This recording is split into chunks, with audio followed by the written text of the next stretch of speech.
Lep pozdrav in dobrodošli na še enem liveu Kripto dnevno. To je live, ki ga imamo vsak dan ob 9 zjutraj na Patreonu. In če to spremljate kasneje preko YouTubea in se mi želite pridružiti v živo, so povezave spodaj v opisu in pri petem komentarju. Poleg tega se pa priporočam tudi za kakšen všeček, če vam je to všeč, seveda, in pa da tudi dodatno požene algoritem na YouTubeu, da priporoča ta video tudi drugim ljudem, da si ogledajo. Ne pozabite komentirati spodaj, danes imamo zelo zanimive novice, kar se tiče menjalnic v Evropski uniji. In pa da ne zamudite kakšnega posnetka tega livea, je res najboljše, da se naročite na moj kanal in nastavite obveščanje, da ne boste kakšnega posnetka zamudili. Kot sem napovedal, že včeraj bomo danes imeli zelo zanimivo epizodo, bliža se namreč Mica oziroma Majka. In ja, ogromno uporabnikov trepeta pred tem, katera menjalnica, katera kriptoborza bo preživela na evropskem trgu, predvsem kar se tiče Binance, zaradi tega, ker Binanceu očitno zelo slabo kaže trenutno, vsaj glede na poročanja iz spletne strani Reuters, ne kaže ravno najboljše. Niso še pridobili Mica licence in kot kaže, je tudi ne bodo.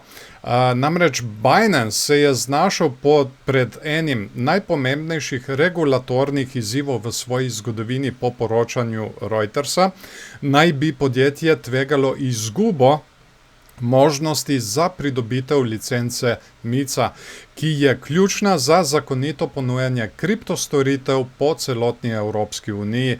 Težava naj bi nastala potem, ko je grški regulator izrazil pomisleke glede njihove vloge, zaradi česar se je odprlo vprašanje, ali bo Binance pravočasno pridobil potrebna dovoljenja. Če licence ne bo uspel zagotoviti, bi lahko bil prisiljen omejiti ali celo ustaviti del storitev za evropske uporabnike, kar bi predstavljalo velik udarec za podjetje in njegove milijone strank v Evropi. Ja, namreč Binance je največja menjalnica na svetu in seveda ima ogromno strank tudi v Evropi in tudi tukaj po Sloveniji.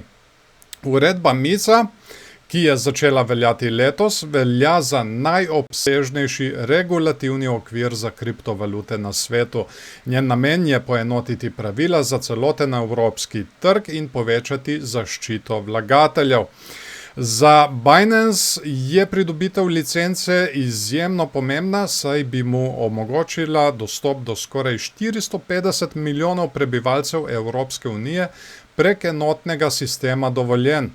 Brez nje bi se podjetje lahko znašlo v položaju, kjer bi moralo poslovati ločeno v posameznih državah, ali pa bi nekatere storitve celo umaknilo iz evropskega trga. To je zelo pomembno. Ogromno uporabnikov bi pač lahko dobilo, oziroma lahko bi se zgodilo, da bi se zamrznilo poslovanje in potem uporabniki ne bi mogli več trgovati, dvigovati sredstev ali pa nakazovati. Kaj se bo zgodilo? Trenutno je vse še špekulacija. Trenutno to sem dal zdaj v najtemnejši scenarij. Novica je seveda sprožila precej zaskrbljenosti med evropskimi uporabniki, saj je Binance še vedno največja kriptoborza na svetu po obsegu trgovanja.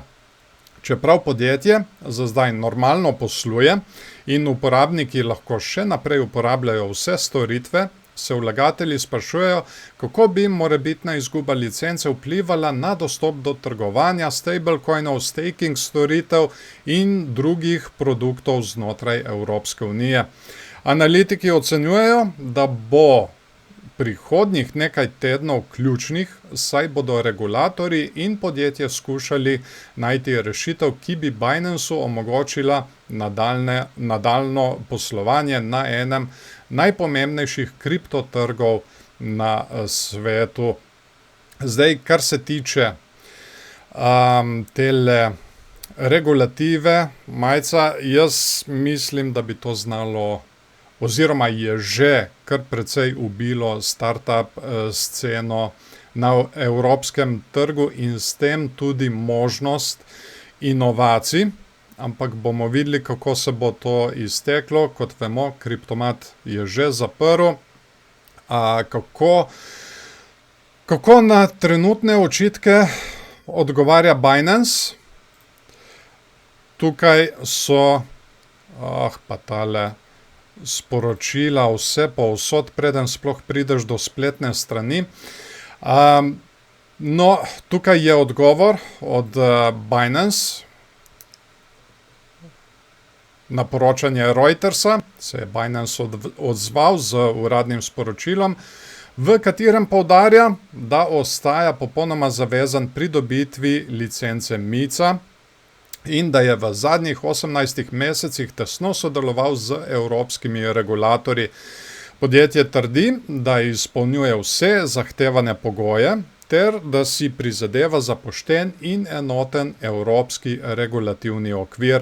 Obenem so uporabnikom sporočili, da bodo pred koncem junija predstavili dodatne informacije o nadaljnjih korakih in morebitnih alternativnih rešitvah.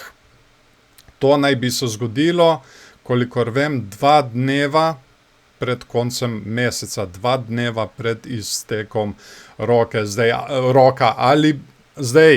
Ali bi jaz čakal na ta čas?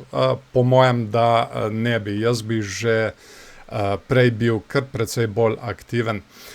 Binance opozarja tudi, da bi lahko dolgotrajni postopki in neenotna uporaba pravil med državami članicami povzročili selitev inovacij in poslovanja iz Evropske unije v druge jurisdikcije. No, to smo tudi že mi poudarili prej. Kar se mi zdi zelo zanimivo, tudi tukaj, je, katere menjalnice naj bi preživele MiCA, katere imajo zdaj v bistvu MiCA licenco in bodo lahko poslovale še naprej v Evropski uniji. In tukaj, če gre zdaj zaupati temu postu na Facebooku, imamo Revolut, Coinmate, Anycoin, 360T, BSDX, Kraken, Weebot, Bitstamp, Gate, OKX, ZBX, Bitvavo, OneTrading, Zerocash. Zanimivo, seveda tukaj na tej listi ni Binance, ni Bybita in pa tudi ni MEXC, ki je tudi kar priljubljena kriptomenjalnica. In potem imam še tukaj eno zanimivost. Toni Čepon, predsednik Bitcoin društva Slovenije, je namreč v svoji skupini Bitcoin društvo Slovenije postavil anketo, kaj bodo uporabniki naredili pred koncem meseca. In po mojem je ta odgovor tukaj, ki ima večino glasovanja, kar malo zaskrbljujoč. Vse se jemlje kot malo lari-fari. Torej, pustim, nič groznega se ne bo zgodilo. Tako da, mislim, bomo videli, če se res nič groznega ne bo zgodilo, ampak če gledam po sebi, jaz vsekakor ne bi čakal na zadnji čas. Kot smo rekli, Binance bo sporočil 2 dneva pred iztekom roka. Če bi se karkoli zgodilo, bosta tukaj samo 2 dneva, da lahko kaj narediš. In tega ozkega okna jaz vsekakor ne bi čakal. Ampak to je moje mnenje. Kakšno je vaše mnenje? Lahko kar komentirate spodaj pod videom v sekciji za komentarje. Ok. Pojdimo mi naprej z novicami. Prej smo omenili tudi Bybit. Bybit ima očitno tudi težave. Kriptoborza Bybit se je medtem znašla na opozorilnem seznamu singapurskega regulatorja MAS. Ta seznam vključuje subjekte, za katere obstaja tveganje, da jih vlagatelji zmotno dojemajo kot regulirane ali odobrene strani oblasti. Dodajanje na seznam zdaj še ne pomeni prepovedi delovanja, ampak predstavlja opozorilo vlagateljem, naj pred uporabo platforme preverijo njen regulativni status. Dogodek je še en dokaz, da regulatorji po svetu vse bolj zaostrujejo nadzor nad kriptoindustrijo. In potem imamo še en dogodek. Včeraj smo imeli spet FOMC, obrestne mere so ostale nespremenjene. In to je bil ta prvi FOMC, ki ga je vodil Warsh, torej novi predsednik Feda. Zdaj na širšem kriptotrgu ostaja precej negotovosti. Analitiki opozarjajo, da se trg giblje po tankem ledu, saj vlagatelji spremljajo tako komentarje predstavnikov ameriške centralne banke, kot tudi najnovejše izjave Donalda Trumpa glede Irana. Bitcoin se še vedno sooča s pritiski zaradi odlivov kapitala iz ETF skladov, medtem ko geopolitične napetosti in negotovost glede prihodnje monetarne politike povečujejo volatilnost. Trg za zdaj ostaja občutljiv na vsako pomembnejšo novico, to je res, ogromno je občutkov na trgu, zato analitiki pričakujejo, da bodo prihodnji dnevi zaznamovani z nadaljnjimi hitrimi premiki cen. In ja, vsekakor je tukaj tudi precej vplivalo to dejstvo, da včeraj niso spremenili obrestnih mer. Trg je odreagiral kar precej volatilno in to si bomo tudi zdaj ogledali v tehničnih analizah za Bitcoin in Ethereum.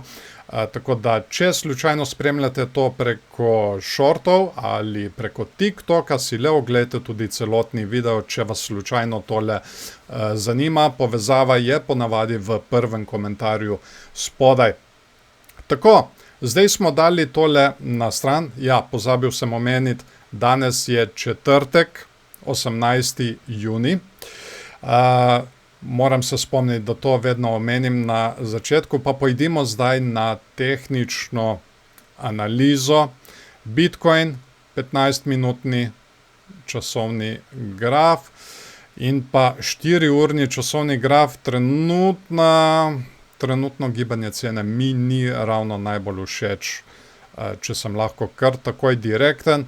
Mi smo naredili tole rast na nedeljo ob novici, da naj bi prišlo do podpisa mirovnega sporazuma med ZDA in Iranom, in od takrat naprej zelo, zelo volatilno padamo naprej dol. In ja, trenutno delamo tale zanimiv vzorec, ki bi lahko bil padajoči, razširjajoči klin, sicer je tole bikovski vzorec, ampak tukaj moramo opozarjati. Spremljamo 15-minutni časovni interval, tukaj je ogromno lažnih signalov, kar se tiče teh vzorcev. Najbolj zanesljivi so dvojni vrh, trojni vrh, dvojno dno, trojno dno. Tile vzorci lahko pomenijo preobrat v trendu in ja, lahko bi rekli, da smo mi tukaj tudi dobili neke vrste dvojni vrh in od takrat naprej mi padamo dol in v bistvu samo pobiramo likvidnostna območja. Zadeli smo se ob tole mejo na okoli 63.800. Ogromno je bilo dolgih pozicij v zadnjem času, kar sem tudi opozarjal. In zdaj so očitno ljudje malo spremenili razmišljanje, vsaj kar se tiče Ethereuma, čeprav je situacija malo neodločena, kar se tiče tega v zadnjem času. Lahko vidimo po tem indikatorju prej, je bilo ogromno dolgih pozicij. Zdaj je vprašanje, če je bilo vse tole spucano in morda bodo ljudje tudi zdaj bolj stavili na padec, kar bi lahko pomenilo, da bi se izvršil dejansko tale vzorec in bi potem dobili tudi neko rast. Zdaj ogromno je odvisnega tudi od tele meje, na kateri trenutno smo, 63.800, ali bomo mi zdaj od tukaj dobili en odboj. Poglejmo, zdaj še 4-urni časovni interval. Tukaj je nekaj zelo pomembnega, na kar sem opozarjal že v prejšnjih epizodah in bom tudi povedal, zakaj mi trenutno gibanje cene ni ravno najbolj všeč. Tale neckline meja, imamo dvojno dno, bikovski vzorec, njegova neckline meja je na okoli 63.800, kako zanimivo, tudi prej smo omenjali tole mejo. In kaj se lahko zgodi? Če mi slučajno izgubimo tole neckline mejo, tega dvojnega dna, bodo biki zelo, zelo kaznovani. Potem mi lahko padamo samo naprej dol. Meje za naprej dol, kot smo že prej izpostavili, ena izmed mej je 50.000, tako da tukaj bo treba zelo paziti. Mi smo sicer zarisali tukaj tele plane. Imamo en bikovski plan, ki ima trenutno zelo malo verjetnosti, da se izvede. In imamo tukaj še en plan, kjer naj bi šli testirati tole spodnjo mejo tega ogromnega vzorca razširjajočega klina, ki je medvedji. Ampak zdaj je tudi vprašanje, če bomo mi sploh šli tole testirati. To je zdaj ogromno vprašanje. Kot sem že poudaril prej, vse oči na tole mejo. Če mi tole mejo zdaj izgubimo, potem bomo padali še naprej dol in biki bodo zelo kaznovani. Imamo tudi likvidnostno območje tukaj spodaj točno na 60.000, no 61.000. In ja, če gremo tole pobirati, potem lahko testiramo tudi tole dno in seveda padamo tudi naprej dol. Kar se tiče dolgih pozicij tukaj na 4-urnem časovnem intervalu, spet so se začele malo nabirati, ampak nismo v prekupljenem območju.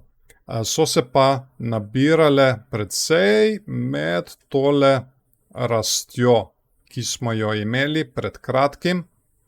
Torej, točno pri tem vrhu, to zelo dobro kaže, kako ljudje napačno vstopajo v trg. In očitno so bili že delno kaznovani. Seveda, popolna kazen bi bila, če pač naredimo še nižje dno. Zaenkrat obstaja še neko upanje za bike. To moram vseeno poudariti. Zaenkrat.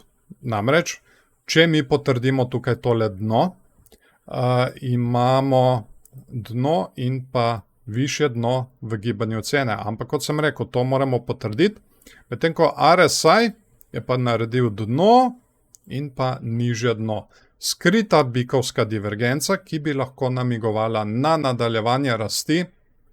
Ampak najprej moramo mi zdaj dobiti tukaj tale odboj.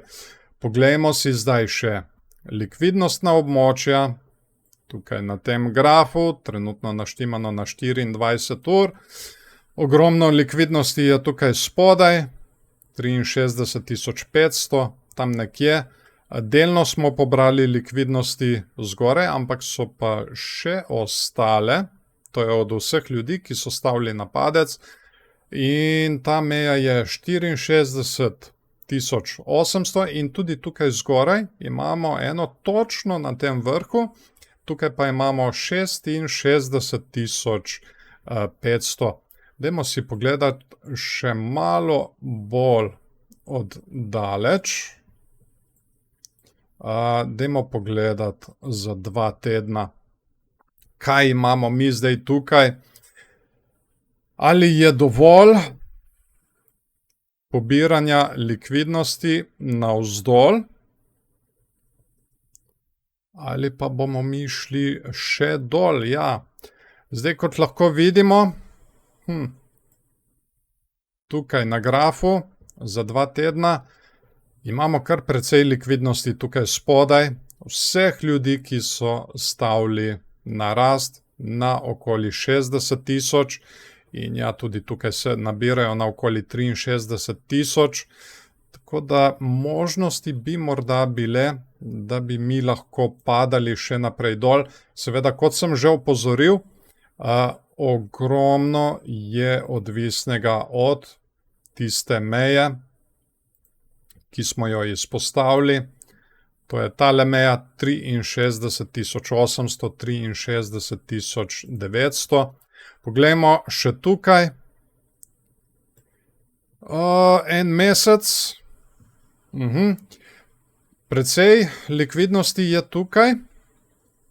Vseh tistih, ki so stavili na padec. In bomo videli zdaj, če bomo mi šli tole pobirati.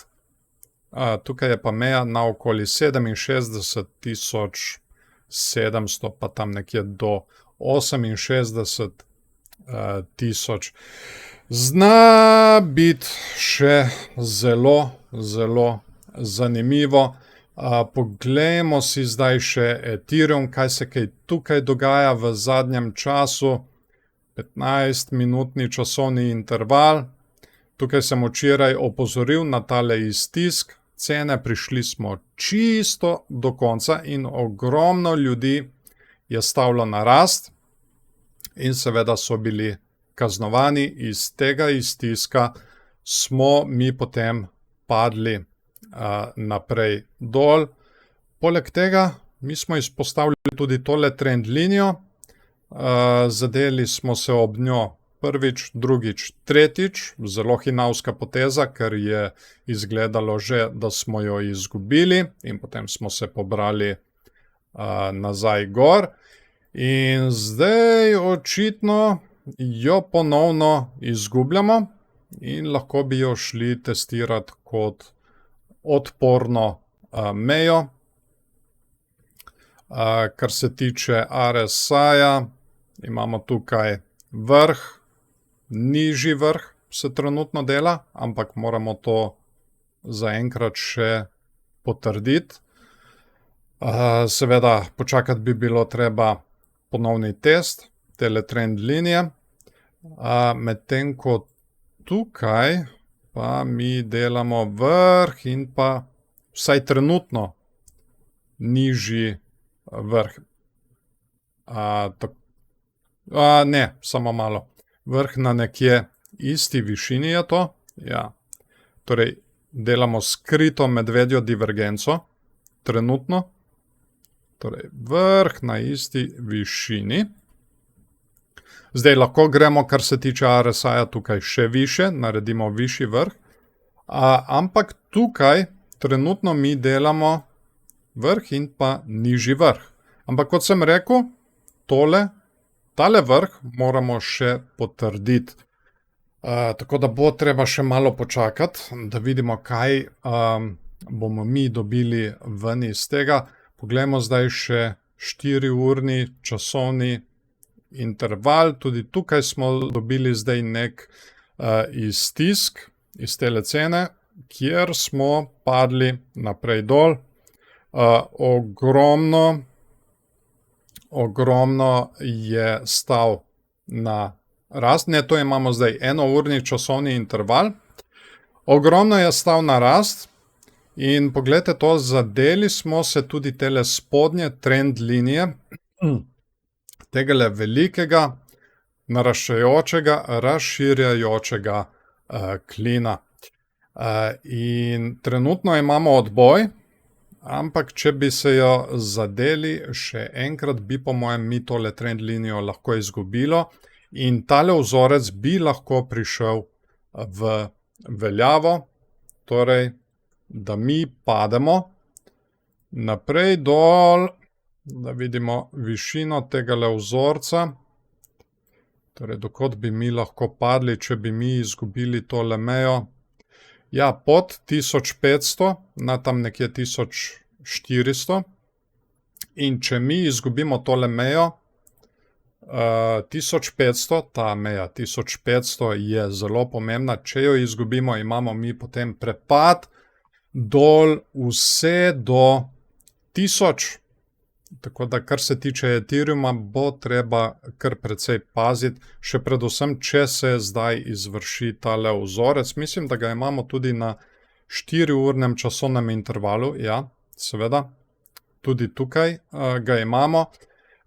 Dvakrat smo zadeli v njegovo zgornjo mejo, medtem ko v njegovo spodnjo mejo smo pa zadeli kar precejkrat, enkrat, dvakrat, trikrat, štirikrat. Zdaj smo zadeli že 5. Večkrat, kot zadanemo v neko mejo, več je možnosti, da jo potem tudi prebijemo. Ampak trenutno tudi tukaj moramo seveda tudi izpostaviti scenarij za bike. Trenutno mi delamo skrito bikovsko divergenco. Zdaj glede na to, da imamo neke vrste rasti, čeprav malo bolj neodločno v preteklosti, moramo to tudi upoštevati. Imamo tudi odboj, imamo dno, višje dno, kar se tiče gibanja cene, medtem ko tukaj imamo dno in pa dno na nekje isti višini, če ne celo nižje dno. No, to bi lahko zdaj namigovalo na nadaljevanje rasti. Bomo videli zdaj, kako se bo tole izteklo in kako bomo šli to naprej. Seveda, če dobimo rast, bo treba spremljati tudi tole zgornjo mejo tukaj naprej gor, če bomo mi slučajno od nje dobili odboj. Ima pa tudi Ethereum tukaj kar precej neko neodločno dvojno dno. Njegova neckline meja je na tam nekje 1680. Če bi mi slučajno tole izgubili, bi bilo podobno kot pri Bitcoinu, biki bi bili kar precej hudo kaznovani. Tako, to bo tudi to, kar se tiče današnje epizode. Spet smo kar precej dolgi, ampak so bile kar precej pomembne novice, kar se tiče menjalnic v Evropski uniji, sploh kar se tiče Binance-a. Pa me tudi mene zanima, kaj boste vi naredili v primeru, da Binance ne dobi licence, ali boste preselili vse na kakšno drugo menjalnico ali na hladno denarnico. Kakorkoli že, kar komentirajte spodaj, ali pa morda sploh niste zaskrbljeni, vas to sploh nič ne skrbi.